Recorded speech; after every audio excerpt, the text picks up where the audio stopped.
दोस्तों, लोग कहते हैं कि जाने अनजाने में कोई भी गलती हो जाए तो इस गलती से हमें सीखना चाहिए और सब कुछ नए से शुरू करना चाहिए।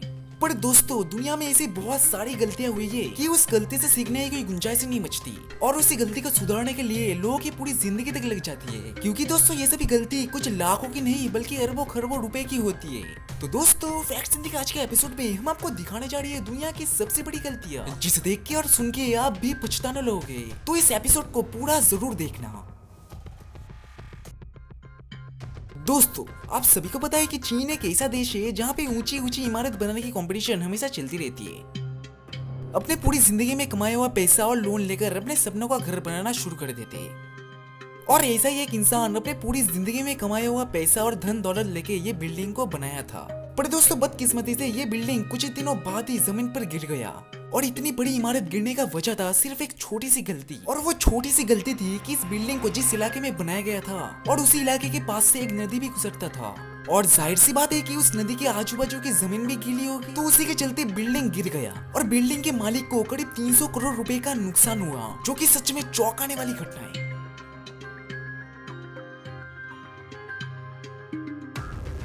17 जनवरी साल 1995, तभी जापान के इस खतरनाक अर्थक्वेक ने सभी को हिला कर रख दिया था।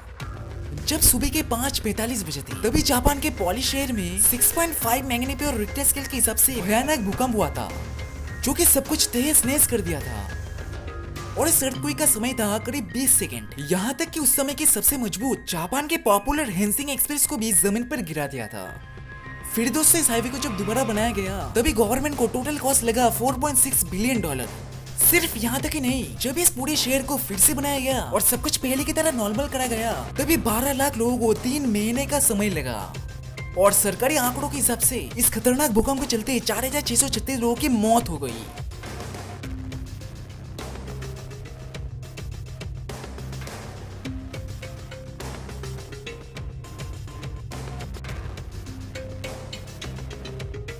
साल 2014, जब फ्रेंच नेशनल कंपनी ने रेलवे ऑपरेटर कंपनी के पास से 350 पैसेंजर ट्रेन खरीदा 17.5 बिलियन डॉलर में, ये सोचकर कि इतने ट्रेन परचेस करने से उनका ट्रांसपोर्ट सिस्टम और ज्यादा आसान होगा।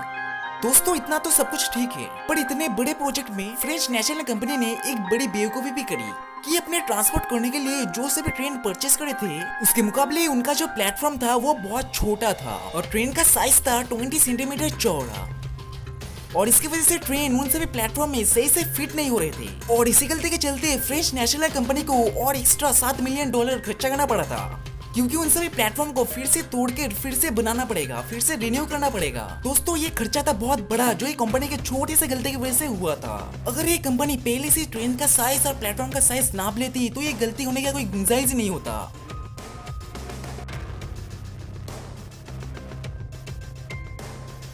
साल 1999, जब लंदन शहर में से गुजरता हुआ टेम्स नदी के ऊपर नया ब्रिज बनाया गया था और इस ब्रिज का नाम रखा गया था मिलेनियर ब्रिज। और तभी इस ब्रिज को उद्घाटन के लिए यानी कि ओपनिंग के लिए रानी एलिजाबेथ को भी इनवाइट किया गया था। और इसी वजह से लंदन के लोग एकदम जोरों शोरों से सेलिब्रेशन करे थे और तकरीबन 1 लाख लोग इस ब्रिज के ऊपर आके खड़े हुए थे। उसके बाद का नजारा तो आप देख ही सकते हो कि ब्रिज कैसे हिल रहा है। दोस्तों, ब्रिज बनाने के समय इंजीनियर ने ये कैलकुलेशन करा था कि इस ब्रिज के ऊपर 1 लाख पब्लिक आराम से आ सकती है। पर दोस्तों, गलत कैलकुलेशन की वजह से देखिए ब्रिज कैसे हिलने लगा है और इसे देखने से बहुत खतरनाक भी लग रहा है। वैसे दोस्तों, आपकी जानकारी के लिए बता दूं कि इस ब्रिज को बनाने के लिए कुल खर्चा हुआ था लगभग $24 मिलियन और इंजीनियर की गलती की वजह से और $6 मिलियन दोबारा खर्चा हुआ, जो कि लंदन के गवर्नमेंट को बहुत भारी पड़ा।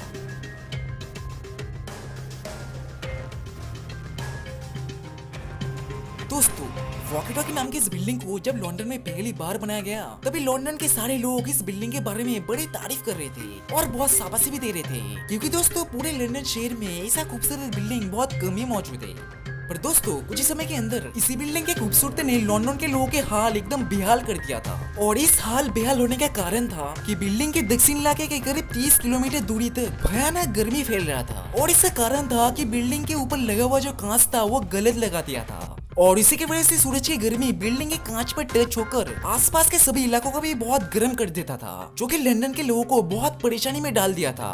एक बार एक इंसान उसे जैगुआर को उसी इलाके में पार्क करा था और कुछ देर बाद सूरज के तेज रोशनी की वजह से वो जैगुआर कार को भी गलाने शुरू करा था। और इस घटना के बाद उसी रोड में कोई अपनी गाड़ी को पार्क करना तो दूर, इस रोड से चलने में भी लोगों को डर लगने लगा।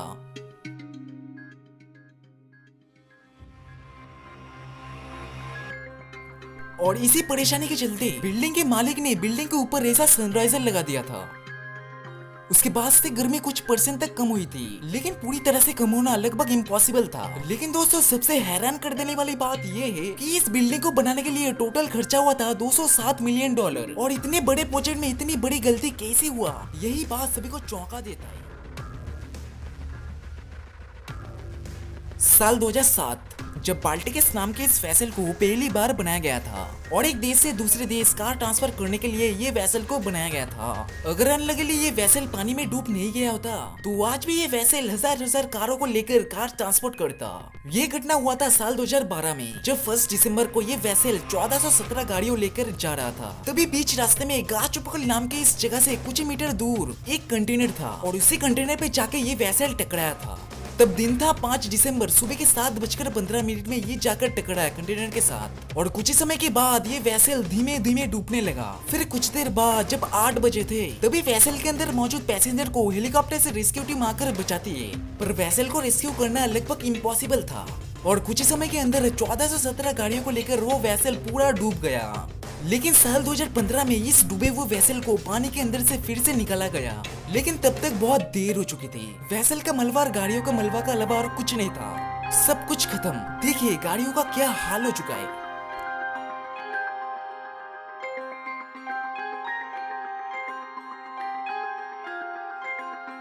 तो दोस्तों आज का एपिसोड आपको कैसा लगा नीचे कमेंट में हमें जरूर बताएं। वीडियो पसंद आया तो एक लाइक जरूर करना। और दोस्तों अभी तक हमने चैनल को सब्सक्राइब नहीं किया हो तो दोस्तों नीचे लाल कलर का बटन है उसे प्रेस कर दीजिए। उसके बाद बाजू में आने वाला बेल ऑल कर दीजिए, ताकि दोस्तों इस चैनल पे हम जब भी कोई नया इंटरेस्टिंग रैंडम फैक्ट से वीडियो हम लेके आए आपके पास तुरंत नोटिफिकेशन पहुंच जाए। तो चलिए दोस्तों फिर मिलते हैं एक नए एपिसोड में, तब तक के लिए बाय बाय।